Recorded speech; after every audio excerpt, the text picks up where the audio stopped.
Rappelez-vous, dans l'épisode précédent, Cécile nous a conduit à la rencontre de son saunier préféré, Julien. Quel bel univers!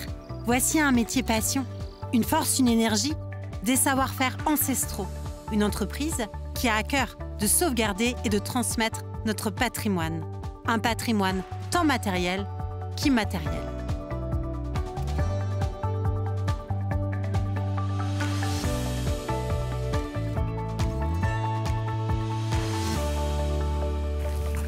Cécile, merci de nous avoir conduits jusqu'à Julien. Avec plaisir. Une super personne et puis avec des valeurs voilà, qu'on aime bien évidemment. Est-ce que tu as commencé à réfléchir à d'autres recettes imaginées à partir de salicorne? Oh, je garde la surprise, mais oui, l'idée c'est toujours de se renouveler et tout, donc voilà, on réfléchit à des nouvelles choses, peut-être en forme condimentaire, pour amener un petit peu de condiments, ou peut-être pourquoi pas en version sucrée, où on peut réfléchir à... C'est la question que je voulais te poser, parce que c'est vrai qu'en sucré, on ne s'attend pas du tout à trouver la salicorne sous une forme sucrée pour le dessert ou la gourmandise.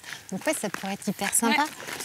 C'est toujours intéressant d'essayer des nouvelles recettes comme ça et de sortir de sa zone de confort. Ah ben surtout quand tu travailles avec des gens comme ça, oui. Voilà, qui ont envie de promouvoir le produit et puis de le transformer effectivement pour le faire connaître. Après, Cécile, on reste sur l'île de l'Inde ou on part? Non, on part. On part. On va un peu dans les terres, on va à Premont. On te suit alors? Oui. Et on va rencontrer une nouvelle personne, bien évidemment. Un de tes partenaires? Un de mes partenaires aussi, tu veux savoir? Bah ouais, Stéphane, on aimerait bien savoir quand même. Eh ben, on va aller à la rencontre d'Alison. Alors, Alison. Alison, c'est une passionnée de fleurs, plantes aromatiques, plantes, qui a créé sa pépinière qui s'appelle Pépinière Pavot. Donc voilà, avec la magnifique fleur de pavot qu'on connaît. C'est génial. Et donc on va aller à sa rencontre et découvrir son beau jardin. En plus, en cette période, il est magnifique. Puis on va goûter des petites plantes sympas et puis on va vous faire découvrir aussi comment on travaille toutes les deux. Écoute, c'est génial en tout cas d'avoir fait appel à Cécile parce que là on va voir le saunier. Maintenant on part voir la productrice d'herbes et de fleurs. Oui. Tout un joli panel en tout cas. On y va? On y va. Je te suis.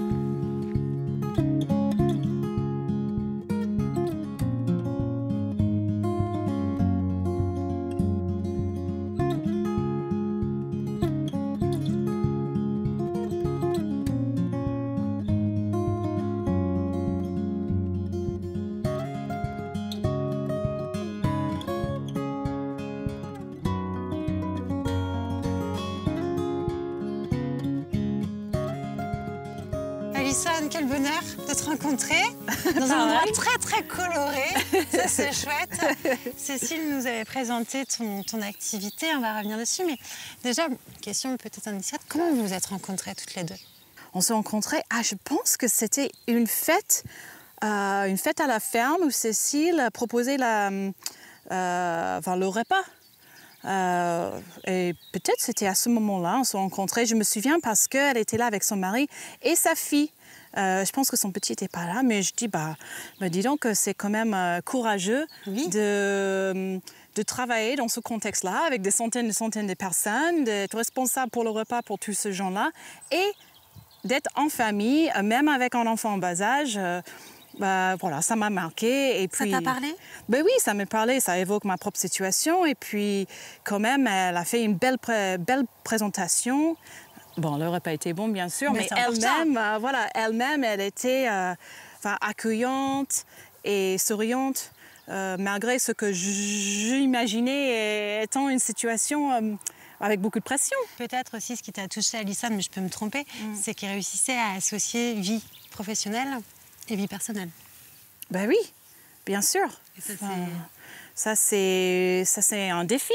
C'est un défi, bien sûr. Et toi, tu peux en parler parce que tu vis, j'imagine, exactement la même chose. On va revenir sur toi, justement, Alison. Aujourd'hui, tu nous accueilles ici, dans ta pépinière. C'est ton métier? C'est mon métier. C'est ton métier. Voilà. Tu as toujours fait ça? Non, je n'ai pas toujours fait ça. J'ai fait ça, c'est assez récent, en fait. J'ai installé mon entreprise ici il y a 2 ans. Avant, j'étais en formation en BTS production horticole. Et avant, autrefois, dans ma vie avant, j'étais artiste photographe. Et qu'est-ce qui t'a poussé justement à passer le cap, à créer cette pépinière? Déjà dans mon travail de photographe, mon sujet préféré, c'était le monde végétal, la nature, pour être simple, mais surtout les plantes et la botanique. Et en fait, je me suis retrouvée en campagne, entourée des bocages, des grands champs, et je voulais me reprocher aux plantes et de les apprendre. Moi-même, je suis originaire d'un autre pays, au coin du monde et un autre climat. Ouais. Et justement, toutes ces plantes d'ici, c'est pas forcément que je les connaissais. Il fallait apprendre. Donc j'ai fait des sorties botaniques, j'ai passé beaucoup de temps dans des guides, j'ai fait des études, donc le BTS. Et c'était une évidence en fait, c'était ça que je voulais faire avec mon temps. J'aime beaucoup ce mot évidence. On continue, Alison? Oui. Je te suis. Oui, avec plaisir.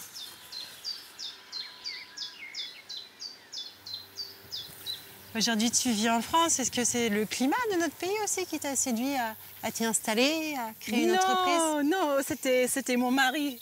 Non, apparemment, donc c'est chouette. Écoute, originaire de Vendée. Donc, voilà. Ok, d'accord. Donc vraiment. Ça explique mon atterrissage ici. Voilà. Bon, alors, ceci dit, qu'est-ce qui t'a séduit au-delà de monsieur quand tu es arrivé chez nous? Parce que tu parles beaucoup du bocage. Oui, voilà. C'était un environnement où je me suis sentie bien. Autant que c'est différent du coin où j'ai grandi. Justement, c'était une espèce de deuxième jeunesse, de découverte, de passion, de curiosité et de pouvoir aller à la rencontre des gens, des paysages, des plantes. Voilà, je trouve ça, c'était un privilège en fait. Il fallait absolument le saisir comme ça. Je trouve que ton histoire est absolument incroyable. Mais moi, ce qui m'intéresserait maintenant, c'est ok, d'accord, t'es photographe, t'as ta famille. Comment on réalise cette pépinière? Quand tu leur en parles, que te disent tes proches déjà? J'ai envie d'évoquer le soutien entre collègues, en fait, avec les autres producteurs et acteurs du métier dans le monde agricole, horticole. Honnêtement, sans ces personnes-là, impossible, je n'y arriverai pas. Parce que moi, quand je suis dans des périodes de doute ou de difficultés, de fatigue, j'ai besoin de pouvoir appeler quelqu'un et juste m'exprimer, être entendu, être reçu sans jugement et éventuellement peut-être recevoir des conseils ou au moins en retour sur leurs propres expériences. Et justement, avec des gens comme Cécile et autres, qui j'imagine ne fait pas la même chose, mais à travers des difficultés Bien qui sûr. sont forcément pareilles. Et ça, c'est Et de surprendre une femme. beau. Mais oui. Et c'est quand même pas négligeable. Il faut évoquer que voilà, être une femme, c'est encore un autre niveau, de difficulté. Oui. Et justement, on va revenir sur ta rencontre avec Cécile. C'est-à-dire que vous vous rencontrez dans le contexte d'une fête où Cécile prépare le repas. Est-ce que pour toi, c'était une évidence que tu la reverrais? Je pense que ça cogitait pendant une petite période parce que j'avais commencé déjà à faire des petites préparations transformées que je voulais tester pour voir s'il y a un marché pour ce genre de produit et que si moi-même ça me plaît. J'ai fait les tests et je rencontrais que c'est vraiment du boulot et qu'il faut des compétences, qu'il faut d'équipement, qu'il faut un laboratoire pour travailler correctement, pour respecter les consignes d'hygiène. Et là, j'ai pensé, j'ai dit soit j'arrête, soit j'appelle un prestataire. Et encore mieux si c'est quelqu'un, une collègue, qui a déjà tout ce qu'il faut. Et du coup, voilà. Et puis qui est local. Bien sûr. Donc, je fais ma cueillette, je mets dans la voiture, je vais directement chez elle et puis elle transforme dans la semaine. Enfin, c'est vraiment, c'était une évidence. Soit j'arrête, soit je propose à Cécile. Et comment Cécile peut transformer tes produits? Qu'est-ce qu'elle propose? Qu'est-ce que vous proposez? Alors, ensemble, on propose une gamme de sirops aux plantes dont j'ai 4 entrées dans cette gamme-là. Aujourd'hui, j'ai la verveine citronnée avec le gingembre, j'ai la figue romarin, la menthe poivrée et le 4e, c'est la tagette piment que je vais vous faire déguster tout à l'heure si vous souhaitez. Avec plaisir. Ça change un peu. Tu acceptes de me faire visiter la pépinière? Ah oui, avec plaisir, oui. On y va alors? On y va.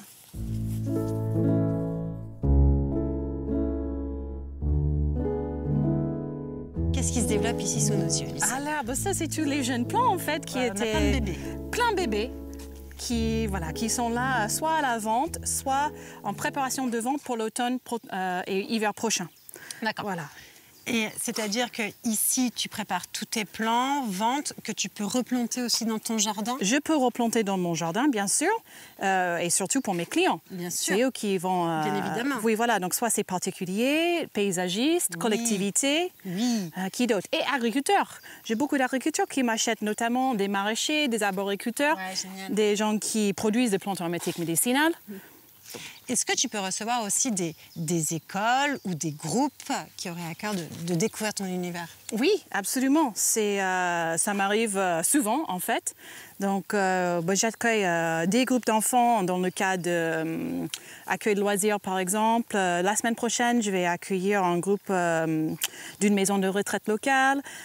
Sinon, moi-même, je peux faire des prestations à l'extérieur. Par exemple, je travaille avec une école à Apremont depuis longtemps, maintenant, 5 ans, où on a installé un jardin d'essence. Là encore, tu as un point commun avec Cécile qui, elle, souhaite transmettre aux plus petits via son association. C'est ça. Et ça, j'imagine que ça te plaît. C'est une activité autre que la pépinière ou le jardin. Je rêve de faire plus. Honnêtement, je rêve que tous les enfants aient accès à ça. Oui, c'est très important. Et est-ce que tu as des projets justement pour l'entreprise, peut-être des projets de développer ces questions de médiation, de transmission vis-à-vis des publics? Oui, c'est ça. C'est absolument le projet. Mon objectif, c'était toujours de faire plan, produit, pédagogie. Toujours, j'avais les 3 pôles. Est-ce que c'est possible? À voir. Mais je tente à le faire, je tente. C'est toujours une question de gestion de travail, en fait. Moi, je suis seule sur cette activité. Donc, il faut que je me préserve dans cette histoire-là. Il faut que ma vie familiale reste quand même en équilibre. Donc, peut-être ça ne va pas faire tout de suite, ou peut-être petit à petit, plutôt. 2-3 ans après le début de l'entreprise, quel regard tu as justement sur ces jours écoulés? Aucun regret, j'imagine, d'avoir passé le pas. Non, aucun regret, ça c'est sûr. Surtout, beaucoup de motivation de trouver cet équilibre et d'aller vraiment le plus loin possible, de pousser le plus loin possible. Donc, je mets des défis, c'est des défis, bien sûr. Mais c'est passionnant. Et j'y pense parfois, ça rumine dans la tête, même la nuit, j'y pense, comment je peux faire pour toucher plus de monde, pour n'être pas que dans une posture de commercial, en fait. Mais aussi dans une posture d'accompagner, de donner quelque chose, de faire partie du tissu de société, en fait, sans être toujours à chercher la rentabilité avant tout. Voilà. Ça, c'est pas évident. Alors, je vois derrière, ce sont les fameux sirops? C'est ça. Tu me montres? Mais oui, voilà. Donc là, c'est la gamme que j'ai pu développer grâce à Cécile. Hein. Voilà. Je peux regarder? Ah ouais, oui, mais oui. Bien sûr. Et puis... Voyager par le goût des plantes. Oui, j'ai cherché comment... C'est beau quand même! Comment évoquer ça? J'adore. Que justement, par nos sens, on peut partir en voyage, on peut partir ailleurs, on peut chercher des parfums qu'on ne connaît pas encore. Ouais. On peut partir à la rencontre, avoir une ouverture d'esprit. Hein? Ça, c'est important, je pense. Et ce que j'aime bien, c'est que tu mets des petits conseils recettes. Oui. Et puis, sur mes pages sur les réseaux sociaux et mon site web, qui est en existence depuis 6 mois, je propose d'autres recettes. C'est vraiment quelque chose, je veux bien que les gens comprennent, mais prendre en main, osent faire quelque chose avec. Oui, c'est un sirop, on peut mettre avec de l'eau en boisson, bien sûr. On peut aussi les utiliser en cuisine. Pourquoi pas en salé? On peut déglacer un petit poêlé de légumes avec le sirop fibre-marin, c'est un délice. Même avec la viande. Mais il faut oser faire. Il faut oser. C'est quoi le pire qui peut arriver? Toi, on a compris que tu as osé. Oui. Oui, si tu peux le dire. Ce que je te propose, Alison, on va aller retrouver Cécile. D'accord. Parce que tu nous as proposé une petite dégustation. Donc, ce serait bien de tester avec elle. Et puis, partager avec Stéphane aussi. Oui, s'il veut. Bah oui, je pense qu'il veut, vu le sourire. Ce tandem de femmes est absolument incroyable. Merci à vous deux. Continuez, maintenez cette collaboration qui nous offre de succulents produits. J'adore. Oser l'aventure, s'épanouir et transmettre. Voici une merveilleuse recette. La simplicité d'Alison nous touche, une force, une énergie, un tempérament qui donne envie d'avancer, voire même de se surpasser. Merci. Et voilà, Alison. Ah, c'est trop mignon. Ben oui. Oh, c'est pour moi? Bah oui, c'est pour toi. C'est pour toi. Pour te dire merci. Comme ça, tu ne nous oublieras pas. C'est cadeau parfait, vraiment. Bisous. Merci. Écoute Cécile, quelle femme géniale. Oui, moi, j'adore. Absolument incroyable, pleine d'énergie, de joie de vivre. Alors Alison a pu nous dire ce que votre rencontre lui avait apporté, plein de bonnes choses pour toi. Bah pareil, plein de bonnes choses et puis découverte de plein de plantes que je connaissais pas forcément. Ça c'est intéressant. Et puis partage de passion en fait. C'est qu'elle aime faire pousser ses plantes et moi j'aime les cuisiner donc un super accord. Puis forcément il y a cette notion de partage qui est essentielle. C'est ça. Et que toutes les deux, vous avez vraiment tout ça dans vos cœurs et ça c'est chouette. Est-ce que vous avez d'autres projets ensemble? Oui, alors on va avoir d'autres projets, peut-être une petite fête à la pépinière, enfin voilà, ce genre de petites choses, des nouvelles recettes. Ah, des nouvelles recettes. Et quelle fleur, Alison, a pu te faire découvrir? Et ben la tagette. Oui, alors ça, c'était une découverte aussi pour moi. Cette tagette, honnêtement, je ne connaissais pas du tout. Et puis la bergamote aussi, la fleur de la bergamote. Qui est magique. Qu'elle t'a transmis. Et oui, que j'ai là. J'ai une belle fleur de bergamote là, et puis avec un parfum, et tout se mange en fait. Et tu peux l'utiliser comment toi dans tes recettes? Eh ben, on va l'utiliser sur le dessert de ce midi. On va faire une tarte aux fraises revisitée avec justement cette bergamote. Donc on va émincer les feuilles, puis on mettra des petites pétales directement sur la tarte. Écoute, j'ai hâte de voir ça en tout cas. Tu nous conduis où maintenant, Cécile? Eh ben, on va pas très loin, parce qu'on est à Premont, là on va aller à Couex, donc vraiment la ville d'à côté, à la ferme de la Bois-Livière. La fameuse ferme de la Bois-Livière. Exactement. Tu nous parles depuis ce matin, moi, oui. Et que Julien nous a présenté également. Ben voilà. Bon. On y va, Stéphane?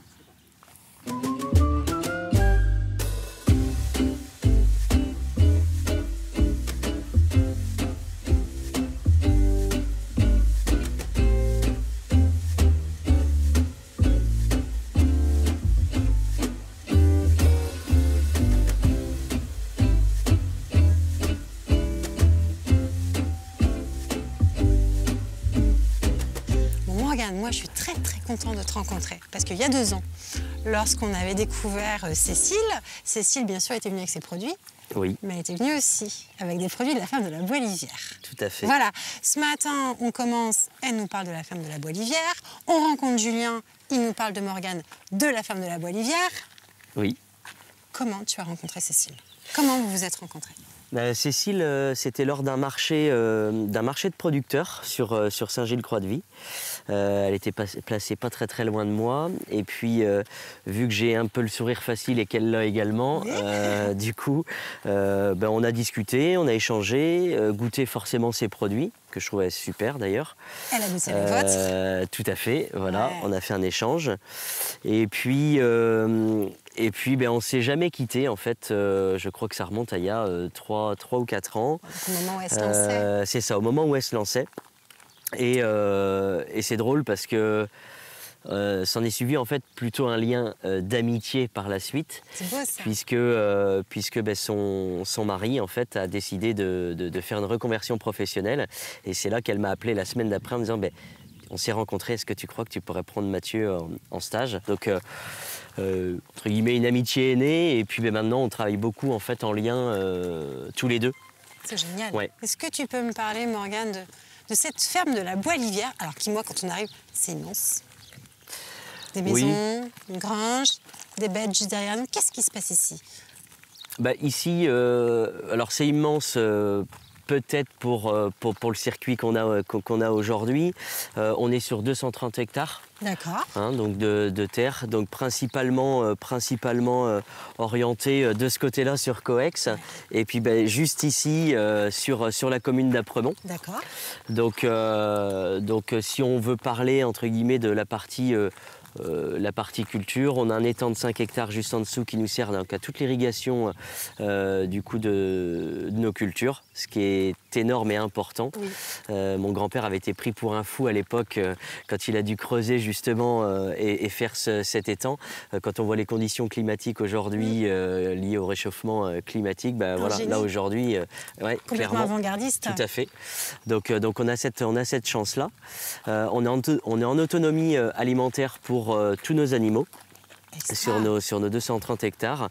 Donc c'est-à-dire que tout ce qui est semé est revalorisé pour nos animaux. On a juste une petite partie revente du coup en circuit traditionnel via des groupements. Et aujourd'hui on compte En moyenne, 400 têtes sur l'exploitation, donc c'est 110 mères, donc potentiellement 110 vélages à l'année. Et après, les veaux partent tranquillement avec leur mère par lot en fait, de 20 ou 25 directement dans le champ. Je vois sur ton t-shirt, donc race Aubrac, Oui. ce qui est pas la race commune pour notre département. Qu'est-ce qui a poussé ce choix? C'est qu'on n'aime pas faire comme tout le monde. On est connu pour avoir notre caractère aussi. C'est bien, voilà. on aime bien les autres caractères. C'est ça. Et l'idée, c'était à la transition de vache laitière pour partir sur une vache allaitante, donc en race à viande.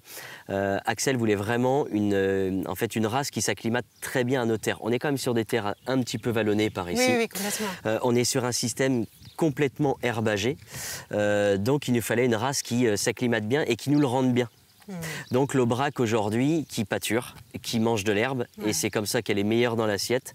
C'est pour ça que Axel du coup est parti directement sur cette belle race qui est la reine aux yeux noirs du coup. Ouais, c'est bon. Ouais, tout à fait. C'est bon. On continue, Morgane. Je te suis. Morgane, pour résumer, si j'ai bien compris, la ferme de la Bois-Livière, ferme très importante, vous produisez donc de la viande de bœuf. Oui. Que vous transformez par la suite. C'est ça. Que vous revendez. Oui. Vous faites vos céréales. Oui. Comme ça, vous êtes complètement autonome d'un point de vue alimentation Exactement. de vaches. Vous avez une autre casquette ou ça suffit, cette activité qui est déjà énorme? Alors elle est énorme, il le faut de toute manière, parce qu'il faut qu'on soit autonome entre guillemets à 100%. Pourquoi il le faut?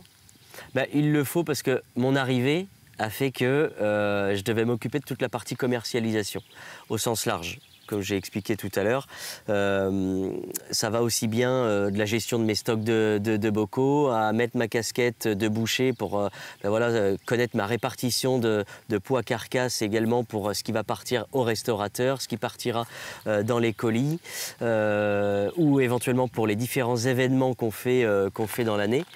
Donc grâce à tout ça, on arrive à être autonome et tout ce qui naît aujourd'hui sur l'exploitation est vendu en fait par nos soins. On n'a aucun intermédiaire aujourd'hui qui vient chez nous en nous disant on va vous prendre telle bête à tel prix. Aujourd'hui, on est maître de notre prix aussi, de notre prix de vente, chose qui n'est pas le cas aujourd'hui dans l'agriculture malheureusement. Ce qui est absolument génial, je trouve, toute cette démarche absolument riche. Oui, et puis essentiel aussi. Moi, ce que j'aimerais bien te proposer maintenant, Morgane, tu vas me choisir un petit endroit de la ferme que tu aimes bien, que tu te sens bien, et on va davantage parler de toi. D'accord. Ça te va? Oui, très bien, impeccable. Je te suis alors? On peut. On y va?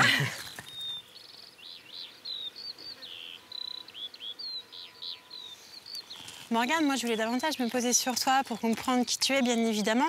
Donc ce qu'on a compris, c'est que ton grand-père déjà avait la ferme. J'en ai vu que ton papa a repris.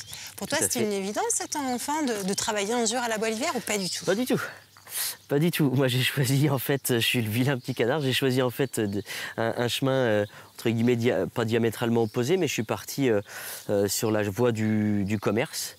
Soutenu par ta famille? Soutenu par ma famille, attention. On avait la chance de ne pas avoir On a des parents qui... On le sait, ça a été compliqué financièrement. 3 enfants, donc ma petite sœur, Axel et moi-même. Par contre, ce qui leur importait, c'était vraiment la partie professionnelle. Ils auraient mis leurs économies en fait pour qu'on puisse réussir.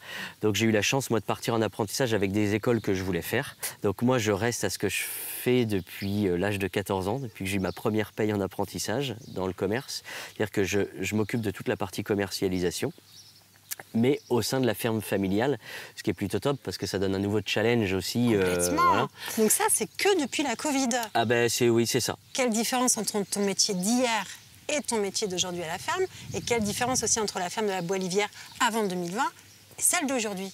C'est qu'avant, on était sur un système qui était entre guillemets, drivé par toutes les coopératives, et vous connaissez après toutes les problématiques qu'on en a. Et celle d'aujourd'hui où on est en autonomie parfaite et c'est nous-mêmes qui décidons en fait de ce qu'on veut faire, que ce soit en termes de prix de vente, que ce soit de nos événements et compagnie. De l'ouverture aussi du magasin. C'est ça, exactement. Tout. Oui. Écoute, c'est drôle parce que depuis ce matin, c'est vraiment le mot qui ressort beaucoup, c'est ce mot partage. Et je crois d'ailleurs que dans la grange de la Bobo, oui, tout à fait. Cécile nous a concocté un petit repas. A priori. J'espère qu'il y aura des produits de chez vous, quand même. Je sais pas. Elle a prévu du kangourou, alors je sais pas si ça vient de chez nous. Non, je plaisante.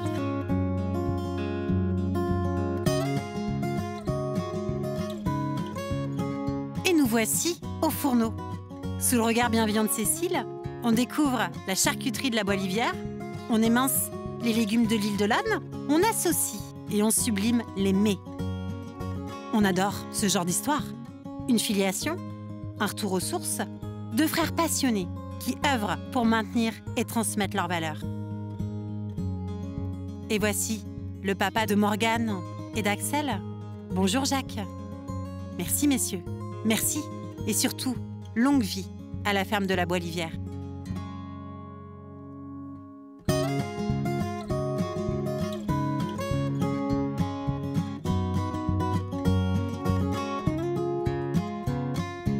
Merci beaucoup Morgane. Avec plaisir. Merci Marguerite. Bel été. Oui. Stéphane, for you. Bon courage. Puis à bientôt, j'espère. Ça va. On pourrait revenir.